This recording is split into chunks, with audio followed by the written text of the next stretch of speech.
आपके अपने channel Indian mythological stories में आप सभी का स्वागत करती हूँ। आज मैं आपको विष्णु पुराण के दूसरे अंश का छठा अध्याय सुनाने जा रही हूँ, जिसमें भिन्न भिन्न नरकों तथा भगवान नाम के महात्म्य का वर्णन दिया गया है। श्री पराशर जी कहते हैं, हे विप्र, तदंतर पृथ्वी और जल के नीचे नरक है, जिनमें पापी लोग गिराए जाते हैं। हे महामुने, उनका विवरण सुनो। रौरव, सूकर, रोध, ताल, विषसन, महाज्वाल, तप्त कुंभ, लवण, विलोहित, रुधिरांब, वैतरणी, क्रमीश, क्रमी भोजन, असीपत्र वन, कृष्ण, लाला भक्ष, दारुण, पूर्वह, पाप, वनी ज्वाल, अधाशिरा, संदश, कालसूत्र, तमस, आविची, स्वभोजन, अप्रतिष्ठ और अप्रची। ये सब तथा इनके सिवा और भी अनेकों महाभयंकर नरक हैं, जो यमराज के शासनाधीन हैं और अति दारुण शस्त्र भय तथा अग्नि भय देने वाले हैं, और जिनमें जो पुरुष पापरत रहते हैं वे ही गिरते हैं।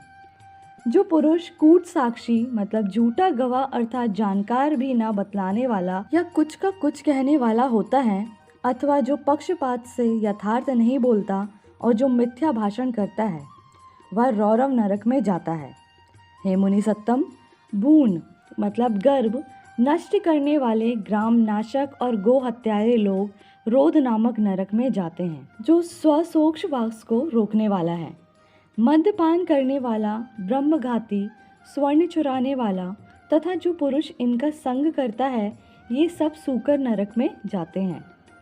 क्षत्रिय अथवा वैश्य का वध करने वाला ताल नरक में तथा गुरु स्त्री के साथ गमन करने वाला, भगिनीगामी और राजदूतों को मारने वाला पुरुष तप्त कुंड नरक में पड़ता है। सती स्त्री को बेचने वाला, कारागृह रक्षक, अश्व विक्रेता और भक्त पुरुष का त्याग करने वाला, ये सब लोग तप्त लोह नरक में गिरते हैं। पुत्र वधू और पुत्री के साथ विषय करने वाला पुरुष महाज्वाल नरक में गिराया जाता है, तथा जो नराधम गुरुजनों का अपमान करने वाला और उनसे दुर्वचन बोलने वाला होता है, तथा जो वेद की निंदा करने वाला, वेद बेचने वाला या अगम्या स्त्री से संभोग करता है, हे द्विज, वे सब लवण नरक में जाते हैं। चोर तथा मर्यादा का उल्लंघन करने वाला पुरुष विलोहित नरक में गिरता है। देव, द्विज और पितृगण से द्वेष करने वाला तथा रत्न को दूषित करने वाला क्रमी भक्ष नरक में और अनिष्ट यज्ञ करने वाला क्रमीश नरक में जाता है। जो नराधम पितृगण, देवगण और अतिथियों को छोड़कर उनसे पहले भोजन कर लेता है, वह अति उग्र लाला भक्ष नरक में पड़ता है और बाण बनाने वाला भेदक नरक में जाता है। जो मनुष्य कर्णी नामक बाण बनाते हैं और जो खड्ग आदि शस्त्र बनाने वाले हैं, वे अति दारुण विषसन नरक में गिरते हैं। असत प्रतिग्रह मतलब दूषित उपायों से धन संग्रह करने वाला, अयाज्य याजक और नक्षत्रोपजीवी मतलब नक्षत्र विद्या को ना जानकर भी उसका ढोंग रचने वाला पुरुष अधोमुख नरक में पड़ता है। साहस मतलब निष्ठुर कर्म करने वाला पुरुष पूर्वह नरक में जाता है, तथा पुत्र मित्रादि की वचना करके अकेले ही स्वादु भोजन करने वाला और लाख, मांस, रस, तिल तथा लवण आदि बेचने वाला ब्राह्मण भी उसी पूर्वह नरक में गिरता है। हे दुष्श्रेष्ठ, बिलाव, कुक्कुट, छाग, अश्व, शूकर तथा पक्षियों को जीविका के लिए पालने से भी पुरुष उसी नरक में जाता है। नट या मल्ल वृत्ति से रहने वाला, धीवर का कर्म करने वाला, कुंड मतलब उपपति से उत्पन्न संतान का अन्न खाने वाला, विष देने वाला, चुगलखोर, स्त्री की असद वृत्ति के आश्रय रहने वाला, धन आदि के लोभ से बिना पर्व के अमावस्या आदि पर्व दिनों का कार्य कराने वाला, द्विज, घर में आग लगाने वाला, मित्र की हत्या करने वाला, शकुन आदि बताने वाला, ग्राम का पुरोहित तथा सोम मतलब मदिरा बेचने वाला, ये सब रुधिरांध नरक में गिरते हैं। यज्ञ अथवा ग्राम को नष्ट करने वाला पुरुष वैतरणी नरक में जाता है, तथा जो लोग वीरपात आदि करने वाले, खेतों की बाढ़ तोड़ने वाले, अपवित्र और छल वृत्ति के आश्रय रहने वाले होते हैं, वे कृष्ण नरक में जाते हैं। जो वृथा ही वनों को काटता है वह असीपत्र वन नरक में जाता है। मेषुपजीवी मतलब गरुड़िए और व्याधगण वैनी ज्वाल नरक में गिरते हैं। हे द्विज, जो कच्चे घड़ों अथवा ईंट आदि को पकाने के लिए उनमें अग्नि डालते हैं वे भी उस वहनी ज्वाल नरक में ही जाते हैं। व्रतों को लोप करने वाले तथा अपने आश्रम से पतित दोनों ही प्रकार के पुरुष संदश नामक नरक में गिरते हैं। जिन ब्रह्मचारियों का दिन में तथा सोते समय बुरी भावना से वीर्यपात हो जाता है अथवा जो अपने ही पुत्रों से पढ़ते हैं वे लोग स्वभोजन नरक में गिरते हैं। इस प्रकार ये तथा अन्य सैकड़ों हजारों नरक हैं जिनमें दुष्कर्मी लोग नाना प्रकार की यातनाएं भोगा करते हैं। इन उपरोक्त पापों के समान और भी सहस्त्रों पाप कर्म हैं, उनके फल मनुष्य भिन्न भिन्न नरकों में भोगा करते हैं। जो लोग अपने वर्णाश्रम धर्म के विरुद्ध मन, वचन अथवा कर्म से कोई आचरण करते हैं वे नरक में गिरते हैं। अधोमुख नरक निवासियों को स्वर्गलोक में देवगण दिखाई दिया करते हैं और देवता लोग नीचे के लोकों में नारकी जीवों को देखते हैं। तदंतर पापी लोग नरक भोग के अनंतर क्रम से स्थावर क्रमी, जलचर, पक्षी, पशु, मनुष्य, धार्मिक पुरुष, देवगण तथा मुमुक्षु होकर जन्म ग्रहण करते हैं।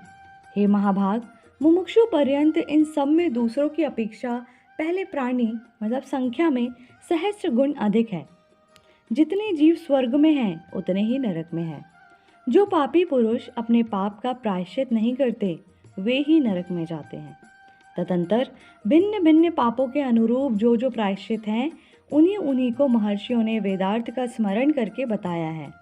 हे मैत्रेय, स्वयंभू मनु आदि स्मृतिकारों ने महान पापों के लिए महान और अल्पों के लिए अल्प प्रायश्चितों की व्यवस्था की है, किंतु जितने भी तपस्यात्मक और कर्मात्मक प्रायश्चित हैं उन सब में श्री कृष्ण स्मरण सर्वश्रेष्ठ है।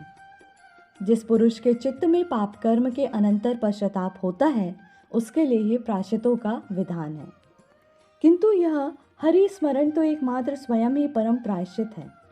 प्रातःकाल, सायंकाल, रात्रि में अथवा माध्याह्न में किसी भी समय श्री नारायण का स्मरण करने से पुरुष के समस्त पाप तत्काल क्षीण हो जाते हैं। श्री विष्णु भगवान के स्मरण से समस्त पाप राशि के भस्म हो जाने से पुरुष मोक्ष पद प्राप्त कर लेता है। स्वर्ग लाभ तो उसके लिए विघ्न रूप माना जाता है। हे मैत्रेय, जिसका चित्त जप, होम और अर्चन आदि करते हुए निरंतर भगवान वासुदेव में लगा रहता है उसके लिए इंद्र पद आदि फल तो अंतराय मतलब विघ्न है। कहाँ तो पुनर्जन्म के चक्कर में डालने वाली स्वर्ग प्राप्ति और कहाँ मोक्ष का सर्वोत्तम बीज वासुदेव नाम का जप। इसलिए हे मुने, श्री विष्णु भगवान का अहर्निश स्मरण करने से संपूर्ण पाप क्षीण हो जाने के कारण मनुष्य फिर नरक में नहीं जाता। चित्त को प्रिय लगने वाला ही स्वर्ग है और उसके विपरीत अप्रिय लगने वाला ही नरक है। हे द्विजोत्तम, पाप और पुण्य ही के दूसरे नाम नरक और स्वर्ग हैं। जबकि एक ही वस्तु सुख और दुख तथा ईर्ष्या और कोप का कारण हो जाती है तो उसमें वस्तुतः नियत स्वभावत्व ही कहाँ है, क्योंकि एक ही वस्तु कभी प्रीति के कारण होती है तो वही दूसरे समय दुखदायिनी हो जाती है और वही कभी क्रोध की हेतु होती है और तो कभी प्रसन्नता देने वाली हो जाती है। अतः कोई भी पदार्थ दुखमय नहीं होता और ना ही कोई सुखमय होता है। ये सब सुख दुख तो मन के ही विकार हैं। परमार्थतः ज्ञान ही परब्रह्म है और अविद्या की उपाधि से वही बंधन का कारण है। यह संपूर्ण विश्व ज्ञानमय ही है, ज्ञान से भिन्न और कोई वस्तु ही नहीं है। हे मैत्रेय, विद्या और अविद्या को भी तुम ज्ञान ही समझो। हे द्विज, इस प्रकार मैंने तुमसे समस्त भूमंडल, संपूर्ण पाताल लोक और नरकों का वर्णन कर दिया। समुद्र, पर्वत, द्वीप, वर्ष और नदियाँ, इन सभी की मैंने संक्षेप से व्याख्या कर दी। अब तुम और क्या सुनना चाहते हो? इसी से छठा अध्याय समाप्त होता है।